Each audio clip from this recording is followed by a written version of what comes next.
ধীরে ধীরে আমিও যেন মাতাল হয়ে যাচ্ছি। ঝাঁপিয়ে পড়লাম নিরীহ বেশ্যা মেয়েটার উপর। এইদিকে মেয়েটা ব্যথায় কাতরাচ্ছে, আমি সেই দিকেও খেয়াল না করে পশু হয়ে উঠলাম। মেয়েটা কুমারী থাকায় অনেক ব্লিডিং হয়েছে। নিজের কাজ শেষ করে ফ্রেশ হয়ে আসলাম। মেয়েটা তখনও বিছানায় ব্যথায় ছটফট করছে। মেয়েটাকে ফ্রেশ হতে সাহায্য করলাম। জানি মেয়েটার অনেক কষ্ট হয়েছে। আমি আরও এখন বিছানায় বসে আছি। মেয়েটা ধীরে ধীরে স্বাভাবিক হতে লাগলো। কেমন বোধ করছো এখন? এই তো ভালো বোধ করছি। আপনার সাথে মেলামেশা করলাম, অথচ আপনার নাম পরিচয়টা জানলাম না। জি, আমার নাম নিধি। এবার অনার্স ফাইনাল ইয়ারে পড়ছি। তুমি পড়াশোনা করো? হুম। আপনি হয়তো ভাবছেন যে বেশ্যা হয়ে পড়াশোনা করছি কিভাবে। ঠিক তাই। তা আপনার পরিচয় তো কিছুই জানলাম না। আমার নাম ইমন, শুধু এতটুকু জেনে রাখো। আর কোনো পরিচয় নেই আপনার? বাকিটুকু পরে না হয় জেনে নিও। আমিও এক সুন্দর গল্পের সাথে জড়িত, যেটা আজ থেকে আমার জীবনটা পরিবর্তন করে দিয়েছে। জানতে পারি কি সেই গল্পটা? আমি আজ না, আরেকদিন যদি নিয়ে আসেন তাহলে ঠিকই বলবো। আজ খুব ক্লান্ত আমি। আচ্ছা, সেটা তোমার ইচ্ছা। তবে আজ থেকে প্রতিদিন তুমি আমার কাছে আসবে, অন্য কারো কাছে যাবে না। যদি না যাই তাহলে টাকা পাবো কোথা থেকে? আমি তোমাকে মোটা টাকা দিব, তাই বলছি যাবেন না। ওকে, আমি কারো কাছে যাব না। আজ যেইখানে আমার সাথে দেখা হয়েছিল কাল ঠিক সেইখানে থাকবে। আমি তোমাকে নিয়ে আসবো। আচ্ছা ঠিক আছে। তুমি বসো, আমি আরেক কাপ কফি নিয়ে আসছি। আচ্ছা। আমি চলে এলাম কফি বানাতে।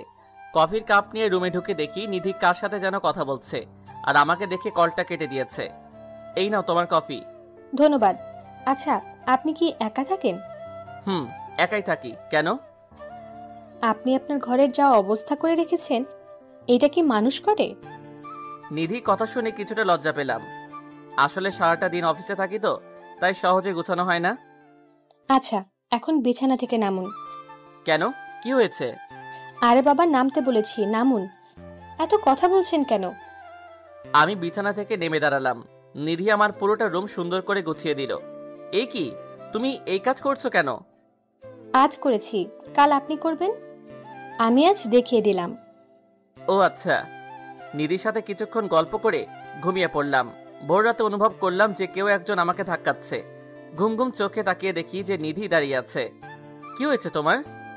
ঘুম থেকে উঠুন আর আমাকে আমার পাওনাটা দিয়ে দিন। এই যে নাও তোমার টাকা। নিধি টাকা নিয়ে আর দাঁড়ালো না, সোজা চলে গেল। আমি আবার ঘুমিয়ে পড়লাম। সকালে উঠে ফ্রেশ হয়ে নাস্তা করে নিলাম। নাস্তা করে অফিসে চলে আসলাম। অফিসের কাজ করতে করতে সন্ধ্যা হয়ে গেছে, তাই কাজটা শেষ করে গাড়ি নিয়ে চলে আসলাম সেই জায়গায় যেখানে আমি নিধিকে আসতে বলেছি। ধুর, অনেকক্ষণ হয়ে গেল কিন্তু এখনো আসছে না। ধীরে ধীরে মেজাজটা আরো বেড়ে গেল। গাড়িতে ঢুকে গাড়িটা স্টার্ট দিলাম। হয়তো আজকে নিধি আসবে না, নয়তো আমার কথা ভুলে গেছে। গাড়ি কিছুটা সামনে এগুতেই পিছনে কেউ জানি ডাক দিয়ে উঠলো আমার নাম ধরে। গাড়িটা ব্রেক ধরে নেমে দেখি নিধি আমার দিকে আসছে। কি হলো, তোমার এত দেরি হলো কেন? বাসায় কাজ করছিলাম, তাই দেরি হয়ে গেছে। ওকে, গাড়িতে বসো তাহলে। বসছি। নিধি গাড়িতে বসলো, আমি ড্রাইভ করতে লাগলাম আর সিগারেট খাচ্ছি। আচ্ছা, আপনার এটা না খেলে হয় না? সিগারেটের কথা বলছো? ওইটার কথা বলছি। ইচ্ছে করলে ছাড়া যায়, কিন্তু ইচ্ছে করে ছাড়ি না। আজ থেকে আর আপনি সিগারেট খাবেন না। আপনার কথা হবে নাকি? আমার কথাই হবে। আপনি আর সিগারেট খাবেন না, এটা খুব খারাপ শরীরের জন্য। আচ্ছা, চেষ্টা করবো ছেড়ে দেওয়ার। হাতের সিগারেটটা ফেলে দিন। দিচ্ছি। এই বলে হাত থেকে সিগারেটটা ফেলে দিলাম। এই তো গুড। আর যাতে না দেখি এগুলো খাচ্ছেন। আমি কিছু না বলে নিধির দিকে তাকিয়ে আছি। এই, রাস্তায় তাকান, না হলে অ্যাক্সিডেন্ট হবে। নিধির কথায় রাস্তায় মন দিলাম। তাকিয়ে তাকিয়ে কি দেখছেন? তোমাকে দেখছি, অপরূপ লাগছে তোমাকে। আমি তো আমার সবকিছু আপনাকে দিয়েছি। কিন্তু একটা জিনিস দেননি। কি দেই নাই আমি? না হয় পরেই বলবো। আচ্ছা। কথা বলতে বলতে দুজনে বাসায় চলে আসলাম। তুমি গিয়ে ফ্রেশ হয়ে আসো। আপনিও হয়ে আসুন। আসছি আমি। আমি চলে আসলাম ফ্রেশ হওয়ার জন্যে। ফ্রেশ হয়ে এসে কফি বানালাম। কফির কাপটা নিয়ে নিধির কাছে গেলাম। এই নাও, কফি খাও। আপনি এত কফি কিভাবে খেতে পারেন? কাপটা হাতে নিয়ে বলল, বাসায় একা থাকি তো, যখন ইচ্ছে বানিয়ে খাই, তাই অভ্যাস হয়ে গেছে। কফি খাওয়া শেষ করলাম দুজনে। নিন, এইবার আপনি আপনার কাজ শুরু করেন। কাজ শুরু করা যাবে, আগে তুমি কেন এই লাইনে এসেছো তার গল্পটা শোনাও আমাকে। আচ্ছা, সেটা না হয় কাজের পর শোনাবো। আপনি আগে কাজ শুরু করেন। আগে আগে তুমি গল্পটা বলো। গল্প শুনেছি আপনাকে ভালো করে। এই বলে নিধি তার ঠোঁট দিয়ে আমার ঠোঁট দুইটা তার দখলে নিয়ে যায়। নিজেকে সামলাতে না পেরে সাড়া দিতে লাগলাম আমি ওর প্রতিটা স্পর্শে। নিধিকে যখনই স্পর্শ করি ততবারই সে কেঁপে কেঁপে উঠছে, যেন অজানা শিহরণ বয়ে যাচ্ছে আমার শরীরে। আমি নিজের কাজে ব্যস্ত। এক পর্যায়ে নিধিকে বিবস্ত্র করে নিজের চাহিদাটা মেটাতে লাগলাম। মেয়েটি জবাই করা মুরগির মতো ছটফট করছে। হঠাৎ নিধি কোনো সাড়া দিচ্ছে না। তাকিয়ে দেখি ও অজ্ঞান হয়ে গেছে। নিজের চাহিদার কাজটা রেখে পানি ছিটিয়ে দিলাম ওর মুখে। নিধি চোখ মেলে তাকালো। ঠিক আছো তুমি? হুম, কিছুটা। ওকে, তুমি রেস্ট নাও, তোমাকে আর বিরক্ত করব না। না না, আপনি আপনার কাজ করে যান, আমি সহ্য করে থাকতে পারবো। তুমি একটু অপেক্ষা করো, আমি কফি নিয়ে আসছি। হুম, আচ্ছা। আমি আবার কফি বানাতে গেলাম। কফিটা বানিয়ে ওর হাতে কাপটা দিলাম। দুজনে পাশাপাশি বসে আছি। ও কাপে চুমুক দিচ্ছে আর কথা বলে যাচ্ছে। এমন সময় ওর কল আসলো। ও আমার কলটা ধরতে বিব্রত হচ্ছে, সেটা আমি বুঝতে পেরেছি। তুমি কলটা ধরো আর স্পিকার অন করে কথা বলো। নিধি কিছু না বলে চুপচাপ আমার দিকে তাকিয়ে আছে। কি হলো, কথা কি কানে যাচ্ছে না? কলটা ধরে স্পিকারটা অন করো। মেয়েটা অনিচ্ছা সত্ত্বেও আমার জোরাজোরিতে বাধ্য হয়ে রিসিভ করলো কলটা। কলটা রিসিভ করতেই একটা বাচ্চা ছেলের আওয়াজ শুনতে পেলাম। আপু, তুমি কই? আজকেও বাসায় আসবে না? আজকে অনেক চাপ রে অফিসে, তুই খেয়ে ঘুমিয়ে যা। না, আমি তোমাকে ছাড়া খাবো না, তুমি আসলে খাবো। তুই এখনো কিছু খাস নাই? না, তুমি না আসলে আমি খাবো না। একটু বুঝার চেষ্টা কর ভাই, আমি কাজে আছি। ফিরতে ফিরতে সকাল হয়ে যাবে। আমি তোমার সাথে আর কথা বলবো না, তুমি মায়ের সাথে কথা বলো। কিরে নিধি, তুই আজকেও কি বাসায় আসবি না? কি করে আসি আমি? চাপ অনেক, আসা সম্ভব হবে না। তুই ছাড়া যে অপু খাবার খাবে না। তুমি ওকে একটু বুঝিয়ে শুনিয়ে খাইয়ে দাও। চেষ্টা করেছি অনেক, কিন্তু পারছি না। তুমি ওকে মোবাইলটা আবার দাও। হুম, বলো আপু। লক্ষ্মী ভাই আমার, আজকে খেয়ে নে, কাল আমি থাকবো তোর সাথে, আর তোর জন্য অনেক চকলেট কিনে আনবো। আচ্ছা, আজকের মতো খাচ্ছি, আর খাবো না। খেয়ে চুপ করে ঘুমিয়ে যা। আচ্ছা আপু, মায়ের সাথে কথা বলো। কিরে, কিছু বলবি? তুই কি কিছু খেয়েছিস? হুম, খেয়েছি আমি। তোমরা খেয়ে ঘুমিয়ে যাও। আচ্ছা, সকালে তাড়াতাড়ি চলে আসিস। আচ্ছা, আসবো। নিধি কল কেটে দিল। পাশে বসে থাকা আমি পাথর হয়ে বসে রইলাম। খেয়াল করলাম ওর চোখের কোণে পানি। রাতে খাবার খেয়েছো? হুম, খেয়েছি। আমার দিকে তাকাও। নিধি আমার দিকে একবার তাকিয়ে চোখ নামিয়ে ফেলল। তোমার চেহারায় বলে দিচ্ছে তুমি কিছু খাওনি, তাহলে মিথ্যে বলেছ কেন? নিধি চুপ করে রইল। 1 মিনিট অপেক্ষা করো, আমি আসছি। কই যাবেন আপনি? একটু আসছি, তুমি বসো। এই বলে আমি রান্নাঘরে এসে কিছু খাবার বেড়ে নিলাম নিধির জন্য। খাবারটা নিয়ে রুমে গেলাম। আমার হাতে খাবার দেখে নিধি কিছুটা অবাক হলো। অবাক হওয়ার কিছুই নেই, তোমার জন্য খাবার এনেছি। আমার খিদে নেই, আমি খাবো না। একদম চুপ, আর একটা কথা বলবা না। নিধি ধমক খেয়ে চুপ করে বসে রইল। নাও, হা করো, আমি ওকে খাইয়ে দিব। এটা দেখে ও চমকে গেল। আপনি খাইয়ে দিবেন? হুম, আমি খাইয়ে দিব। সমস্যা আছে তোমার? নিধি মাথা নাড়িয়ে না বলল। তাহলে হা করো, আমি খাইয়ে দেই। নিধি হা করলো। আমি তাকে খাবারগুলো খাইয়ে দিতে লাগলাম। নিধি খাচ্ছে আর আমার দিকে তাকিয়ে আছে। এইভাবে কি দেখছো? আপনাকে দেখছি। কেন, আমাকে আগে দেখো নাই? দেখেছি, বাট এই রূপে আগে দেখি নাই। আচ্ছা, কথা না বলে চুপচাপ খেয়ে নাও। নিধিকে খাইয়ে বাকি খাবারগুলো রেখে আসলাম। এইবার বলো, তুমি কেন এই পথে নেমেছ? এই প্রশ্ন করার পর নিধি কিছুটা কষ্ট পেলাম, সেটা আমি বুঝতে পেরেছি স্পষ্ট। কি হলো, বলবা না? শুনতে চান আমার গল্প? তাহলে শুনুন। আমার জীবনে কোনো অভাব ছিল না। ভাবিনি কোনোদিন শরীর নিয়ে ব্যবসা করব। আমার বাবার অঢেল সম্পত্তি ছিল। বাবা মারা যাওয়ার পর থেকে চাচারা সব কেড়ে নিয়ে আমাকে আর আমার ভাই আর আমার মাকে রাস্তায় বের করে দেয়। ইদানিং আমার ভাই কঠিন অসুখে ব্যস্ত। তার চিকিৎসার জন্য অনেক টাকা প্রয়োজন। মায়ের সামর্থ্য নেই টাকার জোগাড় করার, তাই বাধ্য হয়ে ভাইয়ের জন্য এই পেশাটা গ্রহণ করলাম। নিধি এগুলো বলছে আর কাঁদছে। কেন জানি না, আজ ওর কথা শুনে আমার কাছেও খারাপ লাগছে। আমি ওর চোখের পানি মুছে দিলাম। আজ থেকে তোমার ভাইয়ের চিকিৎসার ব্যবস্থা আমি করে দিব, দায়িত্ব নিলাম আমি। নিধি আমার দিকে হা করে তাকিয়ে আছে। আমি ভেবে বলছি, আমি নিলাম তোমার ভাইয়ের দায়িত্ব। নিধির চোখ দুইটা কৃতজ্ঞতায় সজল হয়ে উঠল। সে হঠাৎ আমাকে জড়িয়ে ধরল আর কাঁদছে। আপনি আমার জন্য এত কিছু করবেন? এত কিছুই কই হলো, এইবার আমাকে ছেড়ে দাও। নিধি আমাকে ছেড়ে দিল। কাল থেকে তুমি আর এইসব কাজে আসবে না, আর বাসায় নিজের পরিবারকে সময় দিবা। আপনার কাছে না আসলে তো টাকা দিবেন না। তোমাকে আমি টাকা দিব, তাই তোমার আশা লাগবে না। আর নিজের পড়াশোনাটা চালিয়ে যাও। আচ্ছা। আর আজ থেকে আমাকে তুমি করে বলতে হবে, পারবে না বলতে? পারবো। আচ্ছা, তোমার নাম্বারটা দাও, সময় হলে কল দিব। আচ্ছা, দিব। এইভাবে নিধির সাথে কিছুক্ষণ কথা বললাম, বলেই দুজনে ঘুমিয়ে পড়লাম। সকাল ভোরে ভোরে আমি ঘুমে থাকতেই নিধি চলে গেল। সকালে উঠে ফ্রেশ হয়ে নাস্তা করে নিধিকে কল দিলাম। হ্যালো, কে বলছেন? আমি ইমন বলছি। বলো। এই, তুমি যাওয়ার সময় আমার কাছ থেকে বলে যাওনি কেন? দেখলাম তুমি ঘুমে, তাই আর ডাকি নাই।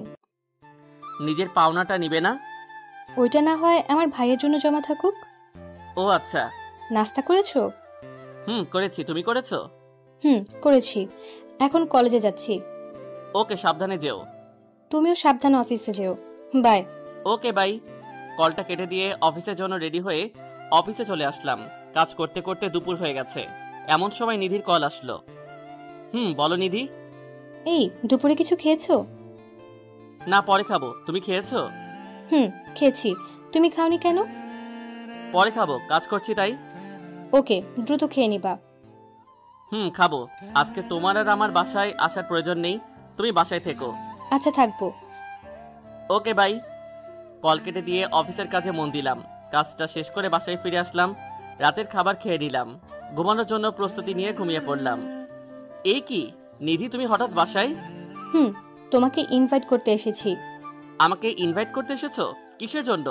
আগামী পরশু আমার বিয়ে, তার ইনভাইট।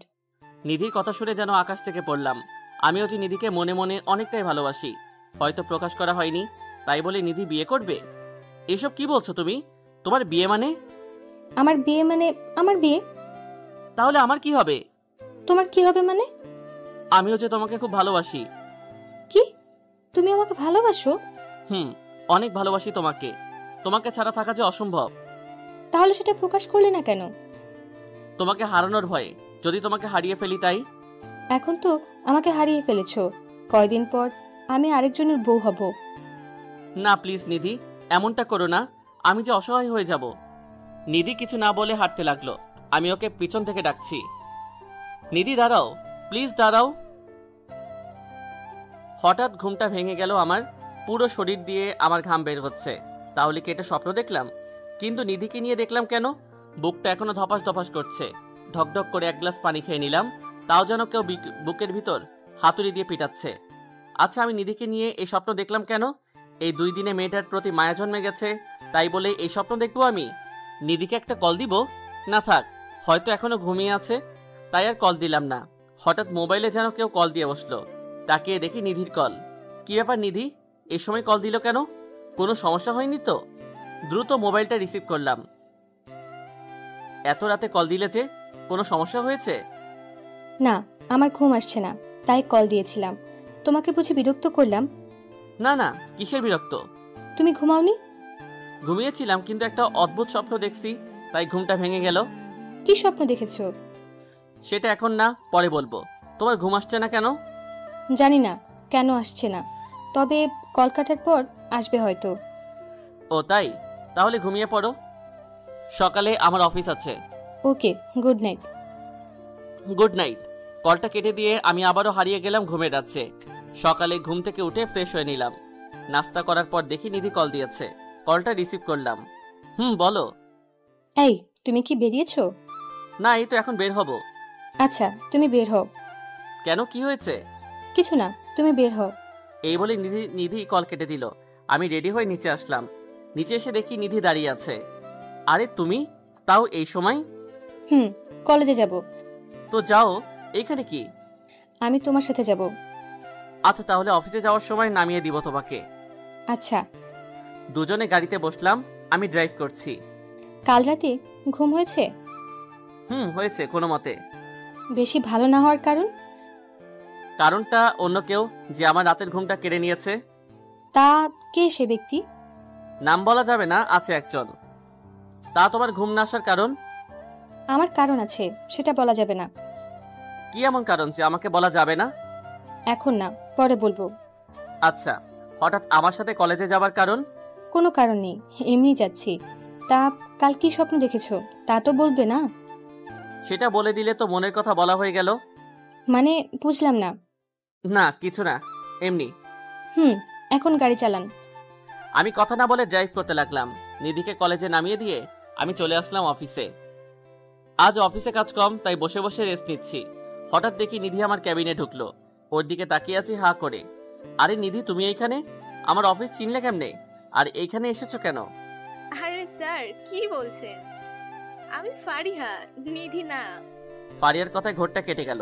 তাকিয়ে দেখি ফারিয়ার সামনে দাঁড়িয়ে আছে। ও তুমি? আসলে সরি, আমি বুঝতে পারি নাই। ওকে স্যার, সমস্যা নাই। তা কোনো সমস্যা আছে? স্যার, ফাইলটা কিছু সমস্যা করেছে, একটু দেখেন তো।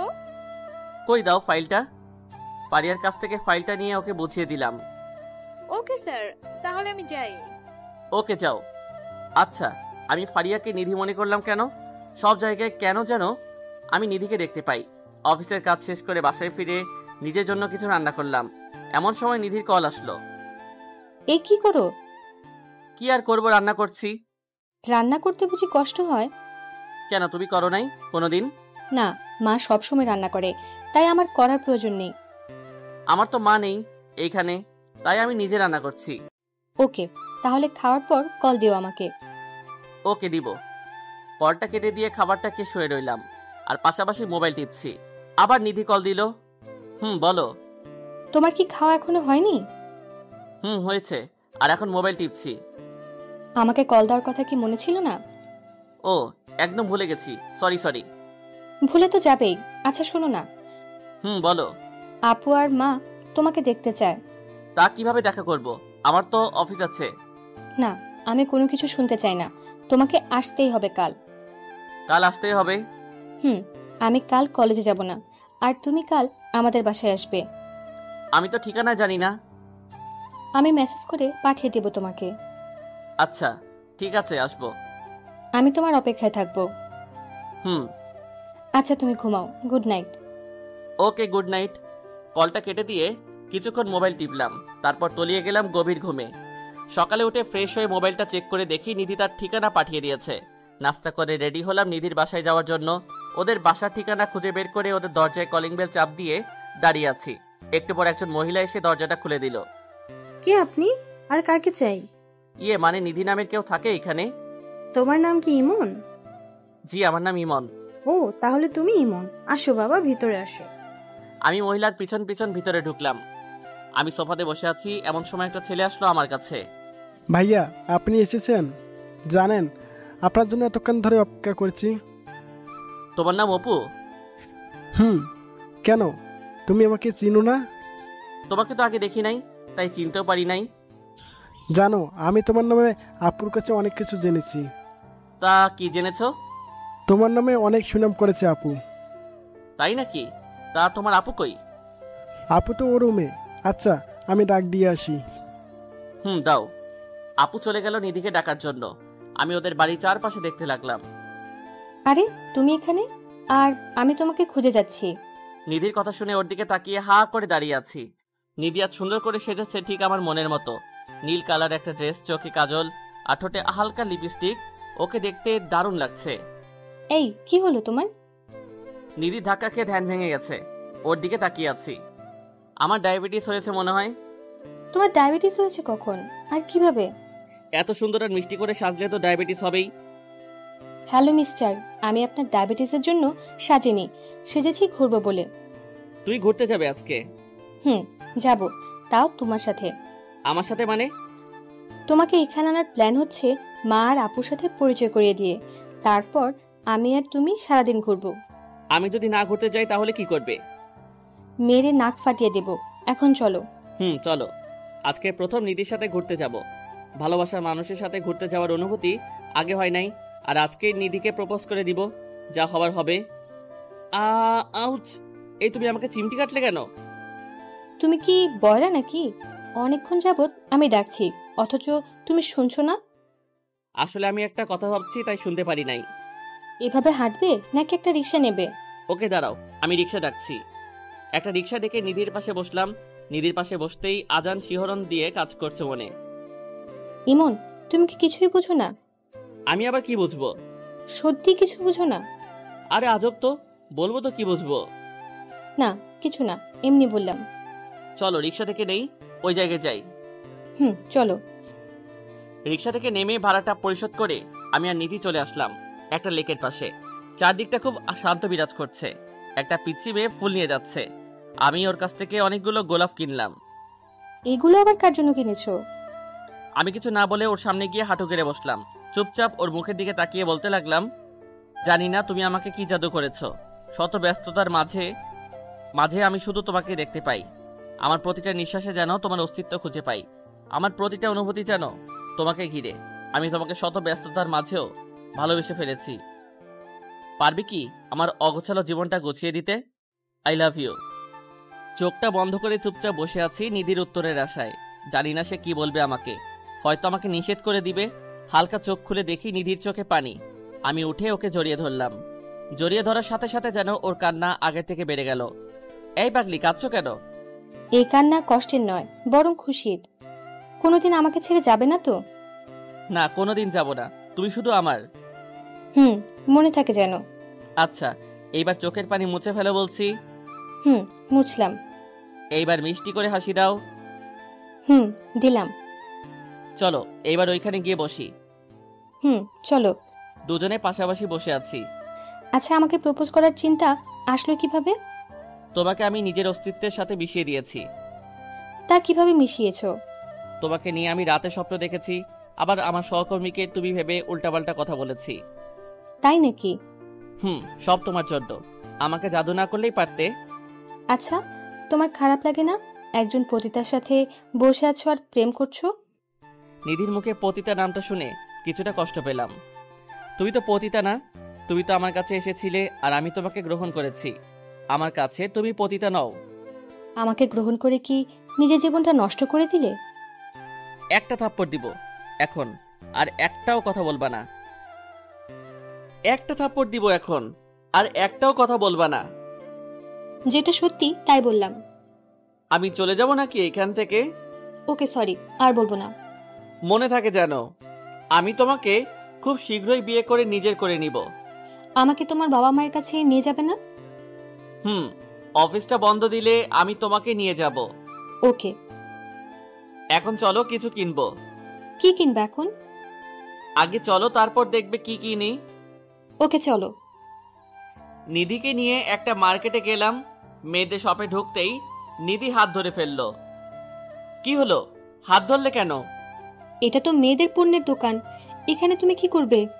ভিতরে চলো, কাজ আছে। নিধি আর আমি ভিতরে ঢুকে শাড়ি দেখতে লাগলাম। নিধি অবাক চোখে আমার দিকে তাকাচ্ছে আর আমার সাথে হাঁটছে। দুইটা শাড়ি কিনলাম, আর ছোটদের জামা আর প্যান্ট কিনলাম। আচ্ছা, এগুলো কিসের জন্য কিনেছো? আর এগুলো তো মেয়েদের কাপড়। আমি তো মেয়েদের গুলাই কিনলাম, একজনকে দিব বলে। কাকে দিবে এগুলো? সেটা না হয় পরেই বলবো। ওকে, আজকে আর ঘুরবো না, এখন বাসায় যাব। ওকে চলো, তোমাকে এগিয়ে দিয়ে আসি। চলো। নিধিকে পাশের সিটে বসিয়ে ড্রাইভ করে ওদের বাসার সামনে নিয়ে এলাম। এই নাও, এইগুলা তোমাদের জন্য। কি, এগুলো আমার জন্য? একটা শাড়ি তোমার মায়ের জন্য, আর একটা তোমার জন্য। জামা আর প্যান্টগুলো অপুর জন্য। কি দরকার ছিল আমার জন্য এগুলো কেনার? চুপচাপ এইগুলো নাও, আমাকে আবার যেতে হবে। সাবধানে যেও। ওকে, বাই। নিধিকে বিদায় দিয়ে বাসায় চলে আসলাম। বাসায় আসতে আসতে বিকেল হয়ে গেছে। পরের দিন সকালে নাস্তা করে অফিসে যাওয়ার জন্য রেডি হচ্ছি, এমন সময় নিধি কল দিল। বলো। এই, তুমি অফিসে যাওয়ার সময় আমাদের এদিক দিয়ে আসবা। কেন? তোমার সাথে কলেজে যাব, তাই এদিকে আইসো। ওইখান দিয়ে তো আমার অনেক দূর হয়ে যাবে তাহলে। হলে হোক, তোমাকে আসতেই হবে। ওকে, আমি গাড়ি নিয়ে তোমাদের ওইখান দিয়ে আসছি। ওকে, তাড়াতাড়ি আইসো, আমি অপেক্ষা করছি। আসছি। কলটা কেটে দিয়ে তাড়াতাড়ি রেডি হয়ে নিলাম। গাড়ি নিয়ে দ্রুত চলে আসলাম নিধির বাসার সামনে। গিয়ে দেখি নিধি রাস্তায় দাঁড়িয়ে আছে। আমি ওর সামনে গাড়িটা দাঁড় করালাম। উঠে পড়ো তাড়াতাড়ি। হুম। নিধি আমার পাশে বসলো। আমি ড্রাইভ শুরু করলাম। হঠাৎ আমাকে এইখান দিয়ে আসতে বলেছো কেন? আমি প্রতিদিন তোমার ওইখানে যেতে পারবো না, তাই তোমাকে এখানে আসতে বলছি। এইখানে আসলে আমার আরো দেরি হয়ে যায়। হলে হোক, তবুও তুমি আসবে। আসবো। জানো, কাল তোমার দেওয়ার জিনিসগুলো পেয়ে ওরা অনেক খুশি হয়েছে। তাই নাকি? তা তুমি খুশি হওনি? আমিও অনেক। তোমার কলেজে এসে গেছে, এখন নামো। সাবধানে যেও, বাই। Okay by. অফিসে এসে কাজ করতে লাগলাম। এমন সময় বসের থেকে খবর আসলো যে পারিপার্শ্বিক কিছু কাজের জন্য অফিস নাকি কয়েকদিন বন্ধ। অফিসের কাজ শেষ করে বাসায় ফিরে রান্না করছি, এমন সময় মা কল দিল। হ্যাঁ মা, বলো। কি রে বাবা, কেমন আছিস? এই তো ভালো। তুমি আর বাবা কেমন আছো? এই তো ভালো। তা আমাদের তো ভুলেই গেছিস। ধুর, কি যে বলো না, তোমাদের কি ভোলা যায়? সেই কবে যে মায়ের সাথে দেখা করছিলি, এরপর তো আর দেখা করলি না। মা, তুমি জানো ব্যস্ত থাকি খুব, তাই আসতে পারি না। তবে অফিস বন্ধ দিয়েছে। তাহলে গ্রাম থেকে ঘুরে আয়। না মা, মাত্র কয়েকদিন বন্ধ, আসাটা ঠিক হবে না। আমি কিছুই শুনতে চাই না, তুই কাল সকালে বাসে উঠবি, ব্যাস। ওকে, দেখি। না, কোনো দেখা দেখি নাই, তুই কাল আমার কাছে আসবি। আচ্ছা, আসবো। তা অফিস থেকে মনে হয় মাত্র ফিরেছিস, তাই না? এখন আসলাম। কিছু খেয়েছিস? না, এখন খাবো, রান্না প্রায় শেষ। ওকে, খেয়ে নে, পরে কথা বলবো। ওকে, আল্লাহ হাফেজ। কল কেটে দিয়ে কিছু খাবার খেলাম। খাওয়ার পর নিধির কল আসলো। বলো। কিছু বলবো না, শুধু শুনবো এখন। কি শুনবা? তুমি যা বলবে তাই শুনবো। কাল আমার সাথে যেতে পারবে? কোথায় যাব? কাল আমি গ্রামে যাব, আমার সাথে যেতে পারবে? যাব। তুমি কখন যাবে? যাব সকালে। তুমি আন্টিকে রাজি করাতে পারবে? আরে, আমি মাকে বললে মা আর না করবে না। ওকে, তাহলে কাল রেডি থাইকো, আমি তোমাকে নিয়ে যাব। জানো, আমি তোমার কথায় কত খুশি হয়েছি। না, জানি না, বলো কতটা খুশি হইছো। অনেক খুশি হয়েছি, যা বলে বোঝানো সম্ভব না। থাক, বেশি খুশি হইও না, পরে কাঁদতে হবে। তাও ঠিক। আচ্ছা বাই, পরে কথা বলবো। ওকে, বাই, লাভ ইউ। এইভাবে কেটে গেল রাতটি। পরের দিন সকালে নাস্তা করে রেডি হয়ে নিলাম বাড়িতে যাওয়ার উদ্দেশ্যে। রেডি হয়ে গাড়ি নিয়ে বেরিয়ে পড়লাম নিধির বাসার উদ্দেশ্যে। অনেকক্ষণ হয়ে গেল মহারানীদের বাসার নিচে অপেক্ষা করছি। মহারানী সেজে আসলো। ওকে দেখে আমি অবাক হয়ে দাঁড়িয়ে আছি। এত সেজে আসার কারণটা আমার অজানা। এত কি দেখছো আমাকে? এইভাবে তো আমাকে প্রেমের ফাঁদে ফেলেছো। তাই? তা আমাকে কেমন লাগছে? সেটার বর্ণনা দেওয়ার জন্য আমার দাঁত নেই। কেন? তোমাকে অনেক সুন্দর লাগছে। এখন চলো। আসছি। নিধি আমার পাশে বসেছে। প্রায় ঘন্টাখানেক ড্রাইভ করছি, এখনো 3 ঘন্টার রাস্তা বাকি। এই শোনো না। বলো, শুনছি। আমার অনেক বমি পাচ্ছে, শরীরটা খুব ক্লান্ত লাগছে। মেডিসিন কিনে দিব নাকি? না, আমি একটু কাত হয়ে ঘুমাবো। কাত হয়ে গাড়ির মধ্যে কিভাবে ঘুমাবা? তুমি ড্রাইভ করো, আমি তোমার কোলে ঘুমাচ্ছি। ওকে, ঘুমাও। নিধি আমাকে শক্ত করে চেপে ধরে আমার কোলে ঘুমিয়ে গেল। এইদিকে আমি আমার মতো ড্রাইভ করছি আর নিধির মাথায় হাত বুলাচ্ছি। 3 ঘন্টা পর আমি আমার গ্রামের বাড়িতে আসলাম। এইদিকে নিধি এখনো ঘুমিয়ে আছে। এই নিধি, উঠো। কি হয়েছে? ডাকছো কেন? আমরা চলে আসছি, তুমি উঠে পড়ো। না, আমি ঘুমাবো, আমার খুব ক্লান্ত লাগছে। এই যে ঘরে গিয়ে ঘুমাবা, এখন চলো। এই বলে আমি নিধিকে উঠিয়ে দিলাম কোল থেকে। কচু, তোমার জন্য ঘুমাতে পারলাম না ঠিক করে। আমি আর নিধি বাসার সামনে এসে কলিং বেল চাপ দিলাম। মা এসে দরজা খুলে দিল। আমি সোজা গিয়ে মাকে জড়িয়ে ধরলাম। মা আমাকে দেখে কেঁদে দেয়। মা, তুমি কাঁদছো কেন? দেখো না, আমি এসে গেছি। আমাদের কথা বুঝি তোর মনে পড়ে না? পড়লে কি আর আসা যায়? এত ব্যস্ততা আমাকে দেখাতে আসিস না। বাহিরে দাঁড়িয়ে রাখবা নাকি ভিতরে যেতে দিবা? আয় ভিতরে আয়। আমি আর নিধি ভিতরে গেলাম। কি রে, মেয়েটা কে? এই কি হলো? মাকে সালাম করো। করছি। বাহ, মেয়েটা তো দারুণ মিষ্টি। তা মেয়েটা কে রে? মা, মানে ও হচ্ছে। থাক, আর বলতে হবে না, আমি বুঝতে পেরেছি। আমার ঘরের বউকে এইভাবে এনেছিস কেন? এই বলে মা আমার কান ধরলো। মা ছাড়ো, লাগছে আমার। তুই একে বিয়ে করে আনতে পারতি, ওকে এইভাবে এনেছিস কেন? বিয়ে করব সামনে, এখন না। আচ্ছা, তোরা গিয়ে রেস্ট নে, আমি তোদের খাবার ব্যবস্থা করছি। আচ্ছা। আমি নিধিকে নিয়ে আমার রুমে চলে আসলাম। এটা তোমার রুম? এটাই আমার রুম। বাহ, খুব গোছানো রুম তোমার, ঠিক তোমার মতো। তোমার ক্লান্তি ভাবটা কি আছে নাকি চলে গেছে? শাশুড়ি মাকে দেখে একদম চলে গেছে। ওকে, তুমি ফ্রেশ হয়ে আসো। হুম। নিধি চলে গেল ফ্রেশ হতে। আমি শুয়ে আছি, নিধি ফ্রেশ হয়ে আসলো, আমি গেলাম ফ্রেশ হতে। মা খাবার খাওয়ার জন্য ডেকে গেছে। দুজনে চলে গেলাম খাবার খাওয়ার জন্য। মা, বাবা কোথায়? তোর বাবা বাজারে গেছে। ফিরবে কখন? এই তো কিছুক্ষণের মধ্যে ফিরবে। ও, আমরা কি এবার তোর বিয়ে নিয়ে কথা বলতে পারি? পাগল নাকি? আগে আমি সেট আপ হয়ে নেই, তারপর না হয় ভাবা যাবে এইগুলা নিয়ে। সেট আপ অনেক হয়েছিস, এবার বিয়েটা কর। না, এখন না, কয়েকদিন পর। আমি তোর বাবার সাথে এই নিয়ে কথা বলবো। মায়ের মুখে বিয়ের কথা শুনে নিধির মুখ লাল হয়ে গেছে লজ্জায়।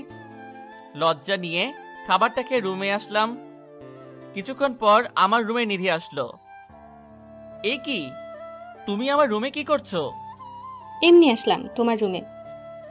তুমি মায়ের সাথে গল্প করো, আমি একটু ঘুমিয়ে নেই। মা তো কি জানি কাজ করছে, কাজ শেষ হলে আমি যাব মায়ের কাছে। তা আমার পরিবারকে কেমন লাগছে তোমার? খুব ভালো লাগছে, সবাই খুব মিশুক। ওকে, আমি ঘুমাবো। আমিও তোমার বুকের উপর ঘুমাবো। পাগল নাকি? কেউ হঠাৎ করে রুমে আসলে কি করবে? কেউ দেখবে না, আমাকে ঘুমাতে দাও। পরে দিব, এখন মায়ের কাছে যাও। যাচ্ছি। নিধি চলে গেল মায়ের কাছে, আর আমি তলিয়ে গেলাম গভীর রুমে। ঘুম থেকে অনুভব করলাম কেউ একজন আমাকে ধাক্কাচ্ছে। ঘুম ঘুম চোখে তাকিয়ে দেখি নিধি দাঁড়িয়ে আছে। কি হয়েছে, ধাক্কাচ্ছ কেন? এই, অনেকক্ষণ ঘুমিয়েছো, এখন উঠে পড়ো। আর একটু ঘুমাতে দাও আমাকে। না না, দেখো রাত হয়ে গেছে, এখন উঠে পড়ো। ধুর, তোমার জন্য ঘুমাতেও পারলাম না। এখন ফ্রেশ হয়ে আসো। যাচ্ছি। ফ্রেশ হয়ে এসে মায়ের বানানো গরম গরম পিঠা খেলাম। পিঠা খাওয়ার পর ছাদে বসে আছি দোলনায়। এমন সময় পিছন থেকে কেউ কাঁধে হাত রাখলো।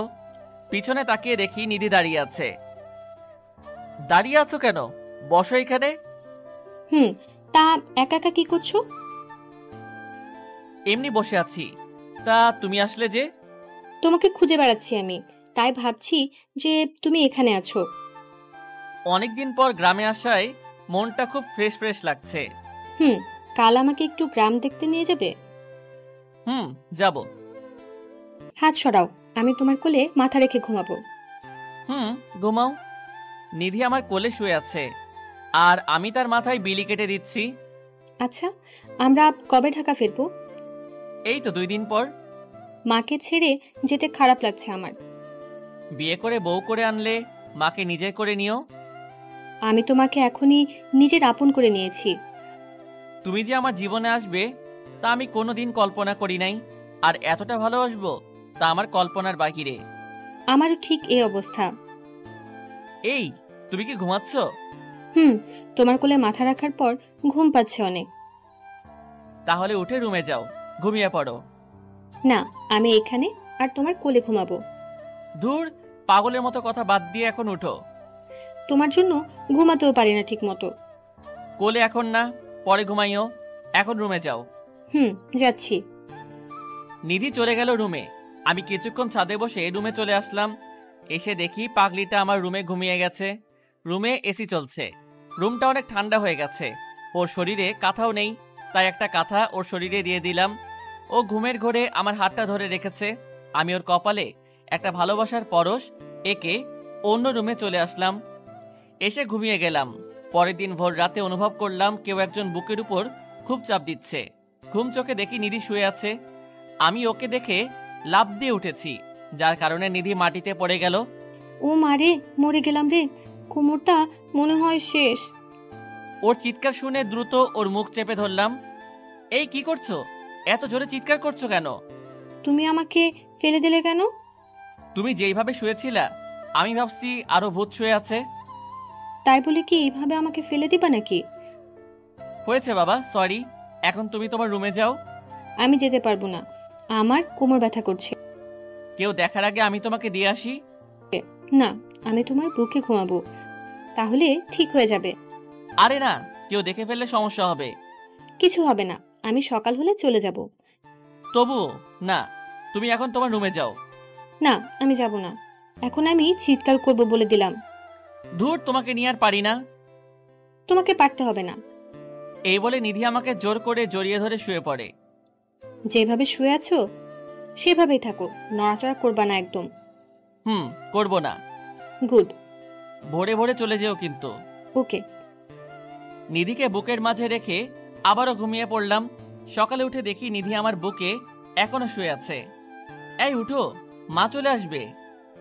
কি হয়েছে? ঠিক মতো ঘুমাতে দিবা না নাকি? তুমি তোমার রুমে যাও, সকাল হয়ে গেছে। এই বলে নিধিকে উঠিয়ে দিলাম। আজকে অনেক ভালো ঘুম হয়েছে আমার। ভালো হয়েছে, এখন যাও। যাচ্ছি বাবা, যাচ্ছি। সকালের নাস্তা করে নিলাম। নাস্তা করে আমি আমার রুমে বসে আছি। কিছুক্ষণ পর নিধি সেজে গুজে আমার রুমে আসলো। কি হলো? এত সাজার কারণটা কি? তুমি জানো না কেন এত সেজেছি? না, আমার তো কিছুই মনে পড়ছে না। আজকে তো আমাকে নিয়ে গ্রাম ঘুরতে বের হবা, এটাও কি ভুলে গেছো? ও, মনে পড়েছে। আচ্ছা, তুমি একটু অপেক্ষা করো, আমি রেডি হচ্ছি। তাড়াতাড়ি করো, নইলে দেরি হয়ে যাবে। আচ্ছা। দ্রুত রেডি হয়ে নিধির সামনে গেলাম। শেষ তোমার দেরি হওয়া? শেষ করলাম মাত্র। দেখি হাতটা। আমার হাত দিয়ে তুমি কি করবে? দিতে বলেছি দাও। কথা না বাড়িয়ে হাতটা বাড়িয়ে দিলাম নিধির দিকে। আউচ! এই তুমি আঙ্গুলে কামড় মারলে কেন? আমি ছাড়া কেউ যাতে নজর না দেয়, তাই এমন করেছি। ওকে, এখন চলো। নিধির হাত ধরে বেরিয়ে পড়লাম গ্রামের আলপথ দিয়ে। চারপাশে সবুজ মাঠের সমারোহ, সোনালী ফসল বাতাসে দোল খাচ্ছে। আমি নিধির হাত ধরে সামনে এগিয়ে যাচ্ছি। নিধিকে নিয়ে সারা গ্রাম ঘুরলাম। এখন দুজনের রাস্তা দিয়ে হাঁটছি আর গল্প করছি। এই ফুচকা খাবো। ধুর, এইগুলো ভালো না, অসুস্থ হয়ে যাবে। না, আমি খাবোই, চলো না খাবো। ওকে চলো। নিধির জন্য ফুচকা অর্ডার করলাম। তুমি খাবে না? না, আমি খাবো না। বুঝেছি, আমার কাছ থেকে খাওয়ার ধান্দা, তাই না? ঠিক তাই। আমার কাছ থেকে একটাও দেব না। ওকে, দিও না। ফুচকা দিয়ে গেল আর নিধি খেতে লাগলো। আমি আনমনা ভাবে ওর খাওয়া দেখছি। কি দেখছো এমন করে? রাক্ষসীর খাওয়া দেখছি। কি? আমি রাক্ষসী? আরে না না, আমি তোমাকে বলি নাই, বলেছি ওই পাশের দেশ ভারতের একটা মেয়েকে। আমাকে বোকা বানিয়ে লাভ নাই। বুঝছি, তুমি অনেক চালাক। এখন খাও তুমি। তুমি হা করো, আমি তোমাকে খাইয়ে দেই। না, আমি খাবো না। হা করতে বলেছি আমি। করলাম। হা করতেই নিধি আমার মুখে একটা ফুচকা ঢুকিয়ে দিল। আমিও খেতে লাগলাম। কি কেমন লাগছে? ভালোই লাগছে। তাড়াতাড়ি খাও, মা আবার চিন্তা করবে। খাচ্ছি। নিধির খাওয়া শেষ করে আমরা চলে আসলাম বাসায়। এইভাবে গ্রামে কয়েকদিন ছিলাম। এখন আবার শহরে ফিরে যাব। ব্যাগ গোছানো শেষ। মায়ের কাছ থেকে বিদায় নেওয়ার সময় নিধি কেঁদে দিয়েছে। অতঃপর মায়ের কাছ থেকে বিদায় নিয়ে ঢাকা চলে আসলাম দুজনে। কাল সকালে অফিস আছে, তাই রাতে কিছু রান্না করে খেয়ে নিলাম। অফিস শুরু হয়েছে অনেক আগেই। মায়ের জোড়াজড়িতে অনেক দিন থাকতে হয়েছে। নিধিকে ওর বাসায় এগিয়ে দিয়ে এসেছি। রাতে খাবার খেয়ে শুয়ে আছি, এমন সময় নিধির কল আসলো। বলো। আমার কিছুই ভালো লাগছে না। কেন? মাকে খুব মিস করছি আমি। মন চায় মায়ের কাছে ফিরে যাই। ওকে, অফিস বন্ধ দিলে আমরা আবার যাব। কি করছো এখন? এই তো খেয়ে শুয়ে আছি। তুমি কি করছো? আমিও শুয়ে আছি। আচ্ছা, পরে কথা বলি, আমাকে আবার কাল অফিসে যেতে হবে। Okay, good night, love you. Okay, love you. Call কেটে দিয়ে ঘুমিয়ে পড়লাম। পরের দিন সকালে অফিসে চলে গেলাম। ঠিক এমন সময়ে বসের ডাক আসলো। আসবো স্যার? জি মিস্টার ইমন, আসুন। ধন্যবাদ স্যার। তা আপনি দাঁড়িয়ে আছেন কেন? বসেন এইখানে। তা স্যার ডেকেছেন কেন? কারণটা হলো আমাদের অফিসের কাজে প্রতি বছর কিছু লোক দেশের বাইরে যায়, তা আমি চাই এইবার আপনি যান। ওকে স্যার, আমি যেতে পারবো। আপনাকে নেওয়ার কারণটা হলো আপনি খুব ভালো দায়িত্ব পালন করতে পারেন, আশা করি এটাও পারবেন। আমি আমার সর্বোচ্চ চেষ্টা করব। গুড, তাহলে আপনি এখন যান, খুব শীঘ্রই আপনার ফ্লাইট হবে। ধন্যবাদ স্যার। ক্যাবিনে বসে বসে ফাইলগুলো চেক করছি, এমন সময় নিধি কল দিল। বলো। ইমন, তুমি কোথায়? একটু আসতে পারবে? নিধির কান্না শুনে যেন বুকটা মোচড় দিয়ে উঠল। কি হয়েছে তোমার? কাঁদছো কেন? আমাকে খুলে বলো। আমার ভাইয়া খুব অসুস্থ হয়ে যায় হঠাৎ করে। আমরা তাকে ঢাকা মেডিকেলে নিয়ে যাচ্ছি। ওকে, তোমরা থাকো, আমি আসছি এক্ষুনি। আসো। একদম কাঁদবা না বলে দিলাম, তোমার ভাইয়ের কিছুই হবে না। তাই যেন হয়। আমি আর দেরি না করে বসের কাছ থেকে ছুটি নিয়ে চলে গেলাম হাসপাতালে। কেবিনের সামনে নিধি বসে আছে আর কাঁদছে। আমাকে দেখে ও জড়িয়ে কান্না শুরু করে দিল। বললাম না কাঁদতে না, আবার কাঁদছো কেন? তা ডাক্তার কি বলেছে? ডাক্তার এখনো কিছু বলে নাই, তবে ওনার চেম্বারে ডেকেছিল। গিয়েছো তুমি চেম্বারে? না, এখন যাব, তুমিও সাথে চলো। আসছি। আমি আর নিধি চলে গেলাম ডাক্তারের চেম্বারে। তা ডাক্তার সাহেব, কি বুঝলেন রোগীকে দেখে? আসলে আমরা ওর চেক আপ করেছি, তাতে ধরা পড়েছে যে ছেলেটার ব্রেন টিউমার হয়েছে। ডাক্তারের কথা শুনে নিধি ঠাস করে মাটিতে বসে পড়ে। এত ভেঙে বললে চলবে নাকি? আরো শক্ত হও। আমরা কাল ওকে অপারেশন করব, তাতে অনেক টাকা যেতে পারে। টাকার কথা চিন্তা করা দরকার নাই, আপনারা আপনাদের কাজ শুরু করেন। ওকে, তাহলে কাল আমরা অপারেশন শুরু করব। তাই করুন। ডাক্তারের চেম্বার থেকে বেরিয়ে এসে অপুর ক্যাবিনে ঢুকলাম। ছেলেটা গুটিসুটি মেরে শুয়ে আছে। অপু, কেমন লাগছে এখন? জি ভাইয়া, ভালো লাগছে। তুমি খুব দ্রুত সুস্থ হয়ে উঠবে, চিন্তা করো না। আচ্ছা। আর যা যা খেতে মন চাইবে তা তোমার আপুকে বলবে। ঠিক আছে। আমি ক্যাবিন থেকে বেরিয়ে পড়লাম। নিধি, এই টাকাগুলো রাখো। না না, টাকার দরকার নেই আমার। আছে, অপুর হঠাৎ কিছু লাগতে পারে, তাই টাকাগুলো দরকার আছে। না থাক, লাগবে না। নিতে বলেছি তোমাকে। নিধি চুপচাপ আমার কাছ থেকে টাকাগুলো নিল। যা যা লাগবে আমাকে কল করে জানিও, আমি এসে দিয়ে যাব। আর চিন্তা করো না, অপু ঠিক হয়ে যাবে। তাই যেন হয়। আচ্ছা, তোমার মা কোথায়? মা টেনশন করবে বলে ওনাকে আর সাথে নিয়ে আসি নাই। ভালো করেছো, আর ঠিক মতো খাবার খাবে। তাহলে আমি যাই। ওকে, সাবধানে যেও। আমি চলে আসলাম বাসায়। অফিসের কাজে বাহিরে যাওয়ার কথা নিধিকে বলি নাই, কারণ এই অবস্থাতে যদি ওই কথা বলি তাহলে মন আরো ভেঙে পড়বে। বাসায় এসে কিছু খাবার খেয়ে নিলাম। হঠাৎ বসের কল আসলো। হ্যাঁ স্যার, বলেন। তোমার কাল অফিসে আসার দরকার নাই, তোমার কাল 7টায় ফ্লাইট। স্যার, এত তাড়াতাড়ি? হঠাৎ সময়টা নির্ধারণ করা হয়েছে। ওকে স্যার, আমি আসবো। কল কেটে দিয়ে ভাবতে লাগলাম কি করব আমি এখন। কাল অপুর অপারেশন, আবার কাল ফ্লাইট। কোন দিকে যাব আমি? ফ্লাইটের কথা যদি নিধিকে জানাই তাহলে ওর মনটা ভেঙে যাবে।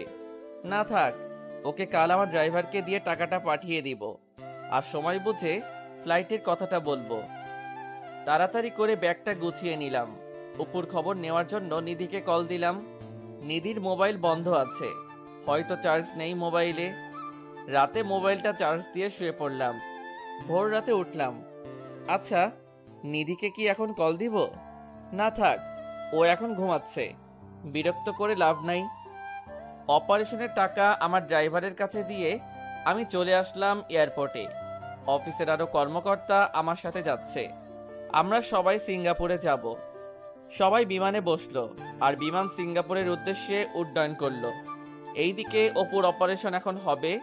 বাটা ড্রাইভার টাকা নিয়ে এখনো যায় নাই। নিধি বাধ্য হয়ে আমাকে কল করলো।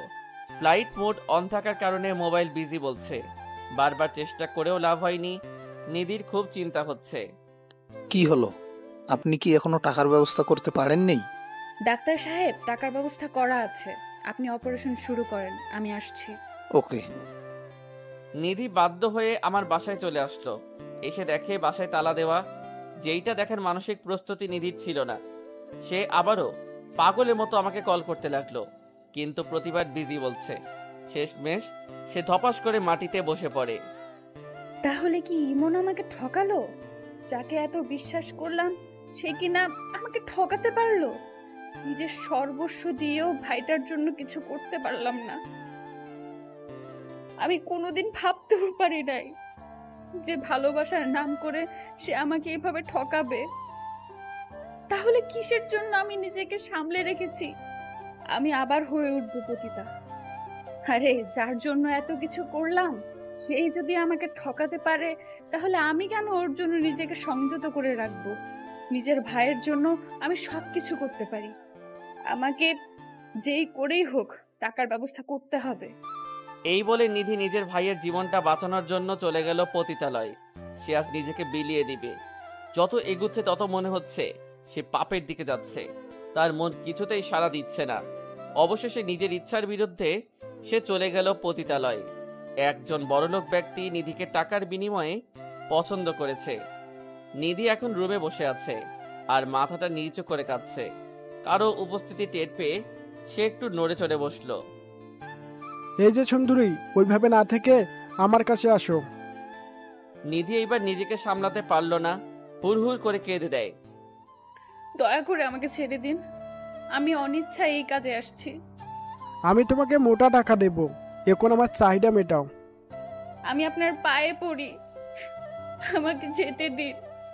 আমার শরীরে আমার ভালোবাসার স্পর্শ রয়েছে। মানে? আর আপনি অনিচ্ছায় কাজটা করছেন কেন? সে অনেক কাহিনী, আপনি কি শুনবেন সেই কাহিনী? শুনবো। নিধি তার পরিবারের কথা ও ইমনের বিশ্বাসঘাতকতার কথা প্রকাশ করে দেয় আর কাঁদতে থাকে। আপনি কাঁদবেন না, আমি আপনাকে সাহায্য করব। আপনি আমাকে সাহায্য করবেন মানে? আমি আপনাকে বোন হিসেবে সাহায্য করতে চাই। আপনার ভাইয়ের চিকিৎসার টাকা আমি দেব। আজকে তার অপারেশন। যেই ছেলে আপনার জীবন নিয়ে খেলা করেছে, আপনি তাকে ছুঁড়ে ফেলে দিন মন থেকে। তা হয়তো কোনোদিন সম্ভব নয়। আচ্ছা, সেটা আপনার ইচ্ছা। আমাকে এখন অপুর কাছে নিয়ে যাবেন? নিধির চোখ দুইটা কৃতজ্ঞতায় সজল হয়ে উঠল। চলুন, আমাকে হাসপাতালে নিয়ে চলুন। যাচ্ছি। এইদিকে আমরা ফ্লাইট থেকে নেমে হোটেলে চলে আসলাম। এসে মোবাইলটা অন করলাম, বাট চেক করা হয়নি। ফ্রেশ হয়ে খাবারটা খেয়ে কিছুক্ষণ বিশ্রাম নিলাম। সকালের ঘুম থেকে উঠে মোবাইলটা হাতে নিয়ে দেখি নিধির অনেকগুলো কল। হয়তো আমাকে না পেয়ে বারবার কল দিয়ে গেছে। দেরি না করে ওকে কল দিলাম। রিং হওয়ার সাথে সাথে রিসিভ করলো নিধি। এই, তোমাকে একটা কথা বলার জন্য কল দিয়েছি। আসলে আমি... চুপ থাক তুই। তোর মতো বিশ্বাসঘাতক আর বেঈমানের কল দেওয়ার কোনো প্রয়োজন নেই। নিধির কথা শুনে যে থমকে গেলাম। এ কি নিধি, তুমি এমন ভাবে কথা বলছো কেন? বেঈমানের সাথে আর কত সুন্দর করে কথা বলবো? বুঝতে পেরেছি, আমি বাহিরে আসাতে তুমি খুব কষ্ট পেয়েছো, তাই এসব বলছো। আরে, কত কষ্ট পেয়েছি আমি তোর মতো বেঈমানকে ভালোবেসে। নিধি, তুমি এসব কি বলছো? আমার মাথায় তো কিছুই ঢুকছে না। ঢুকবেই বা কি করে? এখন তো অন্য মেয়ে নিয়ে ব্যস্ত আছিস, তাই আমাকে আর লাগবে না। নিধি সীমা অতিক্রম করবে না। আরে, আমি তো সীমার কাছেই যাইনি, আর তুই আমাকে এভাবে ঠকাতে পারলি? আরে তুমি কি বলছো? আমাকে সবটা খুলে বলো। তুই তোর চাহিদা মেটানোর জন্য আমাকে এইভাবে ব্যবহার করলি। ঠিকই শেষে নিজেকে গুটিয়ে নিয়ে পালিয়েছিস। আমি পালিয়েছি মানে? তুই আমাকে মিথ্যা আশ্বাস দেখিয়ে স্বপ্ন দেখিয়েছিস, এই তোর নমুনা? আচ্ছা তুমি কি শুরু করেছো? আমি অফিসের কাজে বাইরে এসেছি, তাই তোমাকে কিছু জানাতে পারি নাই। আরে তুই তো টাকা দেওয়ার ভয়ে পালিয়েছিস। তুই জানতি আমার ভাইয়ের অপারেশন হবে, তাও তুই টাকা না দিয়ে পালিয়েছিস। বলছো তুমি এসব? আমি তো টাকা দিয়ে এসেছি। থাক, আর মিথ্যে বলতে হবে না। তুই তোর টাকা নিয়েই থাক। যে আমার বিপদে ছেড়ে চলে যায় তার কোনো দরকার নেই আমার। বিশ্বাস করো নিধি, আমি সত্যি টাকা দিয়ে এসেছি। তোমার ভুল হচ্ছে কোথাও। তোর সাথে আমার আর কথা নেই, তুই তোর রাস্তায় যা। প্লিজ আমার কথাটা শোনো, তোমার ভুল হচ্ছে। তুই আর আমাকে কল দিবি না। তোর মতো বেঈমানের সাথে আমার কোনো কথা নেই। শুনো নিধি, শুনো। নিধিকে বারবার কল দিলাম, কিন্তু সে কল রিসিভ করলো না। এক পর্যায়ে নিধি আমাকে ব্লক করে দিল। নিধির কথাগুলো শুনে ধপাস করে মেঝেতে বসে পড়ি আমি। নিধিও আমাকে ভুল বুঝলো। আচ্ছা আমি তো ড্রাইভারের কাছে টাকা দিয়ে এসেছি, তাহলে টাকা নিধি পেল না কেন? ড্রাইভারকে কল দিলাম, কিন্তু নাম্বার বন্ধ বলছে। বারবার দেওয়ার পরও নাম্বার বন্ধ। নিধির কথাগুলো যেন বুকের মধ্যে তীরের মতো গেঁথে গেল। যে নিধিকে এত বিশ্বাস করতাম, আমি সেই নিধি আজ আমাকে এইভাবে বলতে পারলো। না, আমাকে দেশে ফিরতেই হবে, খুব শীঘ্রই ফিরতে হবে। এইভাবে কেটে গেল 2 দিন। কোনো মতে অফিসের কাজ শেষ করে দেশে ফিরে আসলাম। বাসায় না এসে সোজা নিধিদের বাসায় চলে গেলাম। গিয়ে দেখি অপুর মাথায় ব্যান্ডেজ করানো, আর সে বাহিরে বসে আছে। আমাকে দেখে খুব খুশি হলো। ভাইয়া তুমি এসেছো? এসেছি। তা তুমি কেমন আছো? ভালো না। এটা কি দিয়েছে মাথার উপরে? ভালো লাগে না এটা। এইটা ব্যান্ডেজ। এটা দিয়েছে যাতে তুমি দ্রুত সুস্থ হয়ে যাও। ভাইয়া তুমি কোথায় গিয়েছিলে? তুমি আমাকে হাসপাতালে দেখতে আসো নাই কেন? আমি আসলে কাজে ছিলাম, তাই সরি ভাইয়া। দাঁড়াও, আমি আপুকে ডেকে আনছি। তা তুমি এখানে কি করছো? এখানে অনেক বাতাস আর রোদ গায়ে লাগে, তাই এখানে বসে আছি। আচ্ছা, তা তোমার আপু কোথায়? তুমি গিয়ে আপুর সাথে দেখা করে এসো। আপু তুই কার সাথে কথা বলছিস রে? নিধির কথা শুনে পিছনে তাকিয়ে দেখি নিধি দাঁড়িয়ে আছে। তুই আবার এইখানে কেন এসেছিস? আমার কথাটা তো শুনো নিধি। তোর কথা শোনার মতো টাইম আমার নেই। তোর মতো বিশ্বাসঘাতকের মুখ দেখার চেয়ে না দেখাই ভালো। আমি সত্যি আমার ড্রাইভারের কাছে টাকা দিয়ে এসেছিলাম তোমাকে দিবে বলে। তাহলে ড্রাইভার সেই টাকা কি করেছে? তোমাকে আবার বিকাশ করে দিয়েছে, তাই না? তুমি আমাকে ভুল বুঝতেছো। তুই বিদেশ যাওয়ার আগে আমার কাছে বলে যাস নাই, কারণ তুই আমাকে ব্যবহার করেছিস। আপু তুমি ভাইয়াকে এসব কি বলছো? তুই এখানে দাঁড়িয়ে আছিস কেন? ঘরে যা। ওকে ধমকাচ্ছ কেন? ও ছোট মানুষ। থাক, ওর জন্য আর দরদ দেখাতে হবে না তোর। আর তুই আমার চোখের সামনে কোনোদিন আসবি না। আমি বিদেশ গিয়েছি তোমাকে না বলে, কারণ তোমার ভাইয়ের অপারেশন আর আমার বাহিরে যাওয়া নিয়ে তোমার চিন্তা আরো বাড়িয়ে দিবে, তাই আমি তোমাকে কিছু বলি নাই। না বলে উদ্ধার করে ফেলেছিস। তুই এখন এখান থেকে যা, আর কোনোদিন এখানে আসবি না। আমাকে কি বলারও সুযোগ দিবে না? অনেক বলেছিস তুই। আর যদি আমার সামনে কোনোদিন দাঁড়াস তাহলে আমার মরা মুখ দেখবি। কি? যা বললাম আমি কিন্তু তাই করব। তাই তুই এখান থেকে চলে যা। আচ্ছা, আর কোনো দিন তোমার সামনে আসবো না, কিন্তু একদিন তুমি সব সত্যিটা জানতে পারবে। কোনো সত্যি আমার জানার দরকার নেই। এই বলে নিধি চলে গেল ঘরের মধ্যে। আমার 2 চোখ বেয়ে পানি পড়ছে।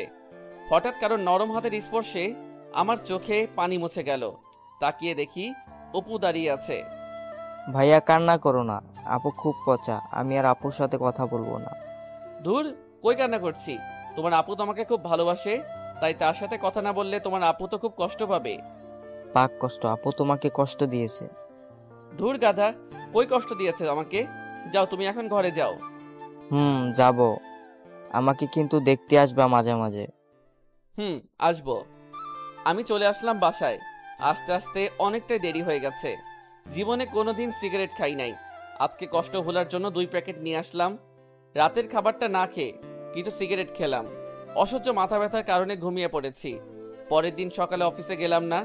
অফিস খোলা ছিল, বাট যারা দেশের বাইরে গিয়েছে তাদের জন্য কয়েকদিন ছুটি, তাই আজকে আমার অফিস নেই। সকালে কিছু হালকা খাবার খেয়ে নিলাম, খাবারটাও ঠিক মতো খেতে পারছি না। বারবার নিধি অপমানজনক কথাগুলো মনে পড়ছে।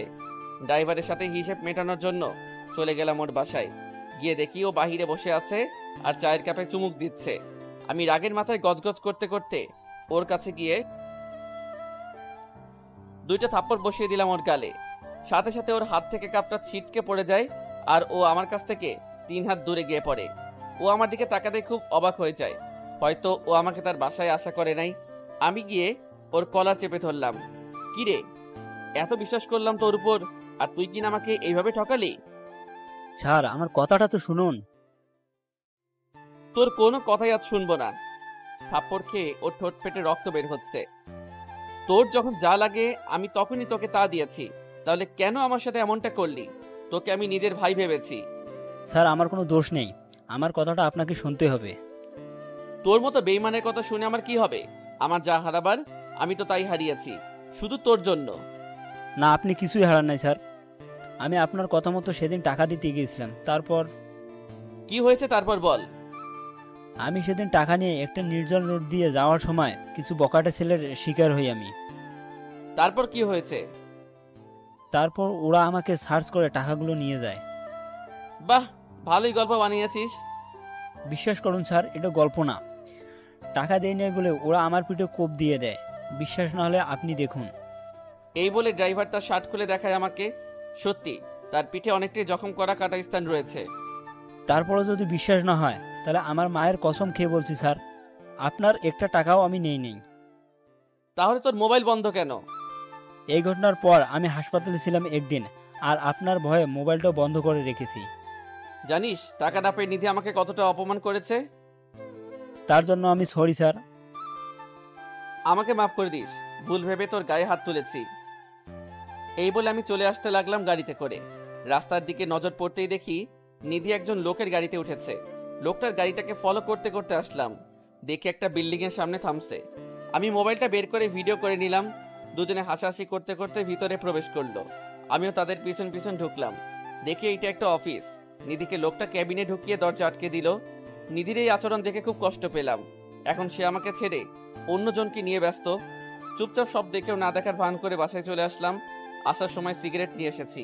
এই একদিনের সিগারেট যেন আমার খুব আপন বন্ধু হয়ে উঠেছে। দুপুরে খাবারটাও ঠিকমতো খাওয়া হলো না। একটা সিগারেট খাচ্ছি আর মোবাইলে করা ভিডিও দেখছি। বাহ নিধি বাহ, আমাকে একটু সুযোগ দিলে না? এখন তুমি তোমার নতুন জীবন সঙ্গী নিয়ে ব্যস্ত। যদি আমার টাকা তোমার ভাইয়ের চিকিৎসার কাজে না লাগে তাহলে তুমি এত টাকা কোথা থেকে ম্যানেজ করলে? নিশ্চয়ই নিজের শরীরটাকে বিক্রয় করে দিয়েছো ওই সঙ্গীর কাছে। তোমাকে আমি অপেক্ষা করতে বলেছিলাম, কিন্তু তুমি আমার জন্য 2 দিন অপেক্ষা করতে পারলা না। তুমি ঠিকই আমার কথা অমান্য করে অপরের সাথে রাত কাটিয়েছো। তাহলে আমি ইমন তোমাকে আর গ্রহণ করব না। এইটাই আমার সিদ্ধান্ত।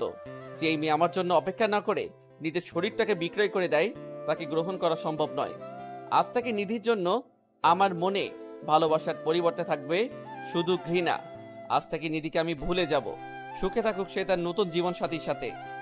এইসব ভাবছি আর চোখ বেয়ে পানি পড়ছে। চোখটা মুছে আবারও সিগারেট টানতে লাগলাম। যতটা টান দিচ্ছি মনে হচ্ছে নিধির জন্য ভালোবাসা তত মুছে যাচ্ছে। সে এখন অন্যের স্পর্শে পাগল, আমার জন্য তার কিছুই নাই। সিগারেটটা খেতে খেতে মাথাটা ঘোরাতে শুরু করলো। সিগারেটটা হাত থেকে পড়ে গেলে আমি হারিয়ে গেলাম গভীর ঘুমে। এই দিকে না, আমাকে নিধি ভাবির ভুল ধারণা ভাঙাতে হবে। আমি চাই না আমার জন্য ইমন স্যার আর ওনার জীবনের ক্ষতি হোক। আমি ওনার সাথে দেখা করব। এই বলে ড্রাইভার নিধির বাসার উদ্দেশ্যে রওনা দিল। নিধির বাসায় এসে কলিং বেল চাপ দিতে নিধির মা দরজা খুলে দেয়। কে তুমি বাবা? আমাকে আপনি চিনবেন না। নিধি কি বাসায় আছে? আচ্ছা তুমি বসো, আমি নিধিকে ডেকে আনছি। ড্রাইভার ভিতরে গিয়ে বসলো। কিছুক্ষণ পর নিধি ড্রাইভারের সামনে আসলো। কে আপনি? আর আমাকে কেন দরকার? আমি হচ্ছি ইমন স্যারের পার্সোনাল ড্রাইভার। ও তা কিসের জন্য এখানে এসেছেন? ওকালতি করার জন্য? না, স্যারের জন্য ওকালতি করার ক্ষমতা আমার নেই। তাহলে যা বলার জন্য এসেছেন সেটা বলে বিদায় হন। আমি আপনার এইখানে এসেছি আপনার চোখের কালো গ্লাসটা খুলে দিতে। আমি কোনো কালো গ্লাস পরি নাই। কালো গ্লাসটা আমার চোখের থেকে সরে যাওয়ার কারণে আমি সাদা কালো বুঝতে পারি। না, পারেন নাই আপনি বুঝতে। যদি বুঝতে পারতেন তাহলে স্যারকে এইভাবে অপমান করতেন না। তাই এসব বলার আপনি কে? স্যার অফিসের কাজে বিদেশে যাওয়ার আগে আপনার জন্য টাকা দিয়ে গিয়েছিল আমার কাছে। কথাটা শোনার পর নিধি থমকে দাঁড়ায়, অবাক চাহনিতে ড্রাইভারের দিকে তাকায়। ইমন টাকা দিয়েছিল? আমার কাছে টাকা দিয়েছিল এবং সেই টাকা নিয়ে আমি আপনার কাছে আসার সময়। চুপ করে থাকবেন না, বলুন কি হয়েছে? টাকা নিয়ে আসার সময় কিছু ছিনতাইকারী টাকাগুলো আমার কাছ থেকে নিয়ে যায় এবং আমার পিঠে কোপ বসিয়ে দেয় একটা। টাকা দিতে পারবো না বলে আমি আর আপনার কাছে আসি নাই, আর মোবাইলটাও অফ করে রাখি। কি বলছেন আপনি এসব? এতক্ষণ যা বললাম সব সত্যি, আর আপনি না বুঝে একজন মানুষকে এত কষ্ট দিলেন। নিধি ড্রাইভারের কথা শুনে চেয়ারের উপর ধপাস করে বসে পড়ে। সত্যিটা আমি বলে দিয়েছি, এবার আপনি কি করবেন সেটা আপনার ব্যাপার। এই বলে ড্রাইভার চলে আসে নিধির বাড়ি থেকে। নিধি দরজা টেনে নিশ্চুপ হয়ে কান্না করতে থাকে আর অনুতপ্ত স্বীকার করছে, ছি ছি, আমি এত নিচে নেমে গেছি, যার জন্য আমি আমার ভালোবাসার মানুষটাকে এইভাবে অপমান করলাম। আমি ইমনের সাথে যা করেছি সত্যি তা মাফ পাওয়ার অযোগ্য আমি। ইমন কি আমাকে মাফ করবে? আমি ওর হাতে পায়ে ধরবো। এই বলে নিধি কাঁদছে। না না, আমাকে আর দেরি করলে চলবে না, ইমনের কাছে গিয়ে সবটা বলে মাফ চাইতে হবে। এমন মনোভাব নিয়ে নিধি বাড়ি থেকে বেরিয়ে যায় আমার বাসায় আসার জন্য। এইদিকে রাত হয়ে গেছে, আমি খাবার না খেয়ে সিগারেট খেতে শুরু করলাম। একটা না খেয়েই চলেছি, বিরতি নেওয়ার চেষ্টা করছি না। নিধি আমাকে যত অপমান করেছে তাতে আমার কষ্ট নেই, আমার কষ্ট হচ্ছে অন্য কারোর সাথে নিধি চলাফেরা করছে।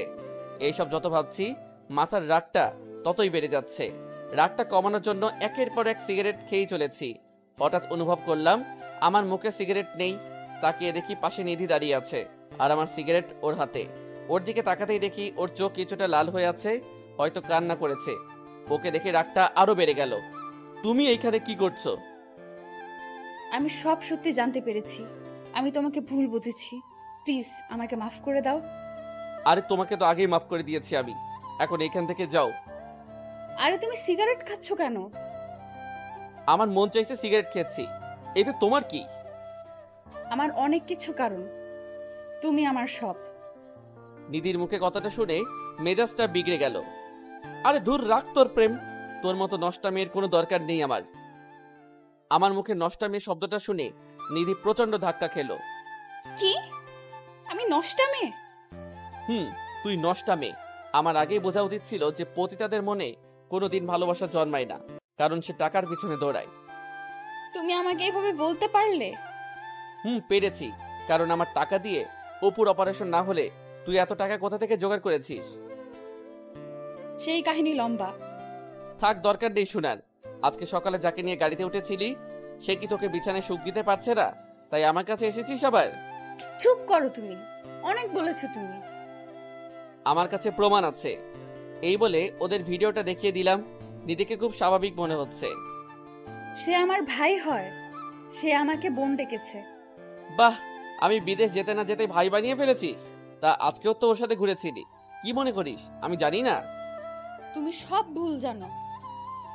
হ্যাঁ হ্যাঁ, আমি ভুল জানি, আর তুই সব ঠিক জানিস, তাই না? আমার কথাটা তো একবার শুনবা। তোর কোনো কথাই আমি আজকে শুনবো না। নিধি পতিতা নামের কোনো মেয়ের সাথে আজ থেকে আমার সম্পর্ক নেই। নিধি এবার জোর করে কেঁদে দেয়। আমাকে একটু বোঝার চেষ্টা করো, ওর সাথে আমার কোনো সম্পর্ক হয়নি। ও তাহলে ছেলেটা তোমাকে এতগুলো টাকা দিয়ে দিল এমনি এমনি? তুমি আমার সম্পূর্ণ কথা তো শুনবা আগে। তোর কোনো কথা শোনার ইচ্ছে নেই আমার, তুই এইখান থেকে যা। প্লিজ ইমন, তুমি আমাকে ভুল বুঝতেছো, প্লিজ বোঝার চেষ্টা করো। তুই কোন সাহসে তোর নষ্ট শরীর দিয়ে আমার হাত ধরলি? নিধি আমার হাতের থাপ্পড় খেয়ে মাটিতে পড়ে যায়। বাহ, আমাকে তুমি ভুল বুঝলে। এমন একদিন সময় আসবে যেদিন আমাকে তুমি অনেক খুঁজবে, কিন্তু পাবে না। আজ আমি চলে যাচ্ছি, আর কোনো দিন আসবো না। নিধি কাঁদতে কাঁদতে বাসা থেকে বেরিয়ে যায়। আমি আবার সোফায় বসে মনের শোকে সিগারেট খাচ্ছি। আজ মনটাকে খুব হালকা লাগছে পতিতাটাকে দূর করতে পেরে। যে মেয়ে আমার জন্য অপেক্ষা না করে অপরের কাছে নিজেকে সঁপে দেয়, তার কোনো দরকার নেই আমার জীবনে। রাতে শান্তির মতো ঘুমিয়ে গেলাম। সকালে উঠে মনটা ভালো করার জন্য অফিসে চলে গেলাম। অফিসে কাজ করছি, সবাই সবার মতো দুপুরের খাবার খাচ্ছে। হঠাৎ আমার নিধির কথা খুব মনে পড়ছে, কারণ ও আমাকে জিজ্ঞেস করলো খেয়েছে কিনা। মাথা থেকে নিধির ঝামেলা সরিয়ে আবারও কাজে মন দিলাম। অফিস থেকে বাসায় এসে কিছু খাবার খেয়ে নিলাম। রাতে মা কল করলো। হ্যাঁ মা বলো। কি রে বাবা, মাত্র অফিস থেকে ফিরেছিস? কিছুক্ষণ আগে আসলাম। ঠিক মতো খাবার খেয়েছিস? খেয়েছি কিছুক্ষণ আগে। তা তুমি কেমন আছো? এই তো ভালো। গ্রামে আসবি কবে? না মা, এখন আসা যাবে না। কয়দিন আগে ছুটি শেষ করেছি, তাই এখন আর আসবো না। ছুটির মধ্যে আসতে পারলি না? কিভাবে আসবো, যে চাপ যাচ্ছে এই কয়দিন আমার উপর। যাই হোক, ঠিক মতো নিজের যত্ন নিস। বাবা কোথায়? তোর বাবা রুমে আছে আর আমি রান্নাঘরে। আচ্ছা। কিরে, নিধির মোবাইল বন্ধ কেন? মাইন মুখ থেকে নিধি নামটা শুনে খুব খারাপ লাগলো। কই সেটা তো জানি না। তোর সাথে কি ওর যোগাযোগ হয়? হয়তো। ও, তাহলে তো ভালোই। আর এখন রেস্ট নে, কাল আবার অফিসে যেতে হবে। Okay bye. আল্লাহ হাফেজ। কলটা কেটে দিয়ে আমি ঘুমানোর প্রস্তুতি নিলাম। নিধির কথা মাথা থেকে ফেলে দিয়েছি। কয়েক ঘন্টা ওর চিন্তা মাথাতেই আসে নাই। এইভাবে কেটে গেল কয়েকটা দিন। মুখে মুখে আমি ঠিকই নিধিকে ভুলতে পেরেছি, কিন্তু মন আমার ঠিকই তাকে খুঁজে বেড়ায়। সারাদিন অফিস করে বাসায় ফেরার সময় কেউ একজনকে চোখ আটকে গেল। গাড়িটাকে সাইড করে দাঁড়িয়ে করিয়ে লোকটাকে ভালো করে তাকিয়ে দেখি এটা সেই লোক যাকে আমি নিধির পাশে দেখেছিলাম। সে একটা মেয়ের সাথে মার্কেটে ঢুকছে। আমিও তাদের পিছন পিছন গেলাম। লোকটার সাথে মেয়েটা একটা ড্রেস দিয়ে ট্রায়াল রুমে গেল। আমি সেই সুযোগে লোকটার সামনে গেলাম। বাহ, চমৎকার। আর কত ভাই? কে ভাই আপনি? চিনলাম না তো আপনাকে। আপনি আমাকে চিনবেন না, কিন্তু আমি আপনাকে খুব ভালো করে চিনি। তা নিজের পরিচয়টা দিলে ভালো হতো। নিধি নামের কোনো মেয়েকে চিনেন? হ্যাঁ চিনি তো তাকে। তা সে কোথায়? আসলে চেনার কথা। সেই প্রশ্ন আমাকে কেন করেন? প্রশ্নের উত্তর তো আপনার জানার কথা। তা আপনি কে যে ওইসব শুনতে চাচ্ছেন? আপনার পরিচয় জেনে লাভ নেই। তার কয়জন মেয়ের জীবন নষ্ট করবেন? মেয়ের জীবন নষ্ট করলাম মানে? কয়দিন আগে দেখলাম নিধির সাথে ভালোই ফুর্তিতে ছিলেন, আবার এখন একজনকে নিয়ে আছেন। মুখ সামলে কথা বলুন, আমি ওর ভাই হই। লোকটার মুখে ভাই কথাটা শুনে খুব অবাক হলাম। ভাই মানে? ওর সাথে আপনার পরিচয় কোথায় হয়? আপনাকে কেন বলতে যাব আমি? প্লিজ ভাই বলুন, আমি আপনাকে আমার পরিচয় পরে দিব। নিধির সাথে আমার প্রথম পরিচয় হয় পতিতালয়ে। পতিতালয়? একটা ছেলে ওকে মিথ্যে আশ্বাস দিয়ে পালিয়ে গিয়েছে। বেচারির ভাইয়ের অপারেশনের জন্য খুব টাকার প্রয়োজন, তাই ও কোনো আস্থা খুঁজে না পেয়ে পতিতালয়ে ছুটে আছে। তারপর কি হয়েছে? তারপর আমি যখন ওর কাছে যাই তখন ও আমাকে তার সব ঘটনা খুলে বলে। আর ওই বিশ্বাসঘাতক ছেলেটার কথা রাখার জন্য নিজের দেহটাকে অন্যের কাছে বিলিয়ে দেয়নি সে। তাহলে আপনি কেন ওকে টাকা দিয়েছেন? মেয়েটি আমাকে ভাইয়ের দোহাই দিয়েছিল। ওকে দেখে নিজের বোনের মতো মনে হয়েছিল, তাই ওকে বোন ভেবে ওর ভাইয়ের অপারেশনের টাকা আমি দিয়ে দেই। কি? তাহলে আপনার সাথে নিধির কোনো অনৈতিক সম্পর্ক নেই? না, আমাদের মাঝে ওইসব হয়নি। ওই দিন দেখলাম আপনি ওকে গাড়িতে নিয়ে কোথায় জানি যাচ্ছিলেন। তা কোথায় গিয়েছেন? ওই দিন ওকে নিয়ে আমি আমার অফিসে গিয়েছি কাজ দেওয়ার জন্য, কারণ নিজের পরিবার চালানোর জন্য কিছু কাজ করতে হয়, তাই নিজের বোনকে নিজের অফিসে কাজ দিয়েছিলাম। আমি লোকটার কথা শুনে যেন পাগল হয়ে যাচ্ছি। আমার মাথাটা ভন ভন করে ঘুরছে। তা আপনি কে যে এত কিছু জিজ্ঞেস করলেন? আমি সেই ছেলে যে নিধির সাথে বেইমানি করেছিল। তাহলে আপনি সেই ছেলে? আমি নিধিকে ভুল বুঝে অনেক অপমান করেছি। আপনার কপাল অনেক ভালো যে এমন একটা মেয়েকে ভালোবাসতে পেরেছেন। সময় থাকতে কাছের মানুষটাকে আপন করে নিন। বাই। আমি কথা না বাড়িয়ে সোজা গাড়িটা নিয়ে নিধির বাসার দিকে রওনা দিলাম। যাওয়ার পথে নিজের উপর খুব রাগ হচ্ছিল। সঠিকটা না জেনে আমি ওকে কত অপমান করলাম, এমনকি ওর গায়ে হাত তুললাম। নিজের কাজের জন্য নিজে খুব লজ্জা পাচ্ছি। নিধির বাসায় এসে কলিং বেল চাপ দিলাম। দরজা খুলল এক অপরিচিত মহিলা। কাকে চাই এখানে? এটা তো নিধিদের বাসা, তাই না? না, এখানে নিধি নামের কেউ থাকে না, আমরাই নতুন ভাড়াটিয়া এখানের। ও আচ্ছা, বলতে পারবেন ওরা কোথায় গিয়েছে? সেটা তো আমরা জানি না। মহিলাটা দরজাটা আটকে দিল। নিধিদের বাসার আশেপাশে সবাইকে জিজ্ঞেস করলাম, কেউ জানে না কোথায় গিয়েছে। হাজারো মনের ব্যথা নিয়ে আর সাথে আপন বন্ধু সিগারেট নিয়ে বাসায় আসলাম। বাসায় এসে বসে বসে সিগারেট টানছি আর নিধির কথা ভাবছি। আমি মেয়েটাকে কত কষ্ট দিলাম, না বুঝে অনেক কষ্ট দিয়েছি। পতিতা বলে গালি দিয়েছি, এমনকি ওর গায়ে হাত তুলেছি। জানি না ওকে পাবো কিনা। নিধির ভাবনা ছেদ ঘটলো মায়ের কলে। হ্যাঁ মা বলো। কি রে, কি করস? এই তো বসে আছি। কি রে, তোর গলাটা এমন লাগতেছে কেন? কই, আমি তো ঠিক আছি। আচ্ছা, তোকে যে কারণে কল দিয়েছি সেটা হলো তুই কাল চাকরি ছেড়ে গ্রামে আসবি। গ্রামে আসবো কেন? তোর বাবার ব্যবসাটা তুই দেখবি। তোর বাবা শারীরিক দুর্বলতা অনুভব করছে। কেন, বাবার কি হয়েছে? সেটা আসলে দেখতে পাবি। আর সাথে করে নিধিকেও নিয়ে আসিস। নিধির কথা শুনে মনটা কেঁদে উঠলো। মন চেয়েছে চিৎকার করে কেঁদে ওকে ডাকতে। কি রে, কিছু বলছিস না কেন? আসবো কাল। এখন রাখি মা। ওকে, আল্লাহ হাফেজ। কলটা কেটে দিলাম। যেই শহরে আমার নিধিকে খুঁজে পাওয়া যাবে না, সেই শহরে আমার থাকার কোনো মানে নেই। রাতটা কোনো মতে পার করে সকালে অফিসে গিয়ে রিজাইন লেটারটা দিয়ে চাকরিটা বাদ করে এসেছি। সবকিছু গুছিয়ে চিরচেনা শহর থেকে বিদায় নিয়ে চলে আসলাম। মা বাবার সাথে কোনো মতে কথা বলে ছাদে চলে আসলাম। এসে সিগারেট টানতে লাগলাম। কয়েকটা টানার পর কেউ একজন আমার মুখ থেকে সিগারেটটা নিয়ে নিল। তাকে দেখি মা দাঁড়িয়ে আছে, আমি চুপচাপ বসে আছি। কি রে, তুই সিগারেট খাচ্ছিস কেন? তোর কথাবার্তা শুনে আর তোর চেহারা অবস্থা দেখে আমার কিছুটা সন্দেহ হচ্ছে। কই, আমার কিছু হয়নি তো। আমার চোখের দিকে তাকিয়ে বলতো। আমি মায়ের চোখে তাকালাম না। তোকে বলেছে নিধিকে নিয়ে আসতে, আনলি না কেন? নিধির কথা শুনে মাকে জড়িয়ে ধরে কাঁদতে শুরু করলাম। মা আমার অবস্থা দেখে অবাক। কি রে, কি হয়েছে আমাকে বলবি তো? মা, নিধি আমাকে ছেড়ে চলে গেছে। ছেড়ে চলে গেছে মানে? আমি মাকে আমাদের সব ভুল বোঝাবুঝির কাহিনী শুরু থেকে বললাম। তুই নিধিকে খুঁজেছিস? শহরের এমন কোনো জায়গা বাদ নেই যে আমি খুঁজিনি। আচ্ছা থাক, যে চলে গেছে তাকে না ফিরিয়ে আনাটাই ভালো। মা, তুমি তো ওকে নিজের মেয়ের মতো স্নেহ করো, তাহলে আজ তুমি এই কথা কিভাবে বলছো? যেই মেয়ে ছেড়ে চলে যায় তাকে আমি আমার বউ করব না। মা, কিন্তু। না, আর কোনো কিন্তু নেই। খাবার খেতে চল, আমরা অপেক্ষা করছি। তুমি যাও, আমি আসছি। মায়ের পিছন পিছন খাবার খেতে গেলাম। কোনো মতে খাবারটা খেয়ে রুমে চলে আসছি। এইভাবে কেটে গেল কয়েকটি মাস। নিধিকে আমি আগের মতো ভালোবাসি। পাগড়িটাকে আমি আমার মন থেকে সরাতে পারি নাই। আমি এখন আমার বাবার কাজটা দেখাশোনা করছি। রাতে বসে বসে মোবাইল টিপছি, এমন সময় মা আর বাবা আমার রুমে আসলো। আমরা তোর বিয়ে ঠিক করে ফেলেছি। কি, আমার বিয়ে মানে? তোর বিয়ে মানে তোর বিয়ে। তোর অবস্থা আমরা দেখতে পারছি না, তাই আমরা এই সিদ্ধান্ত নিয়েছি। আমাকে একবারও জিজ্ঞেস করতে পারো নাই যে আমার মতামত আছে কিনা? আমরা তোর মতামত শুনবো না। এখন বল, তুই কি রাজি? না, আমি এই বিয়ে করব না। তাহলে শুনে রাখ, যদি না করিস এই বিয়ে, তাহলে আমাকে আর তোর বাবাকে অকালে হারাতে হবে। পাগল হয়ে গেছো নাকি তোমরা? এসব কি বলছো? দেখ বাবা, আমাদের তো খুব ইচ্ছে হয় যে আমার ঘরে একটা লক্ষ্মী আসবে আর আমার নাতি নাতনি হবে। এই ইচ্ছেগুলো কি আমাদের অপরাধ?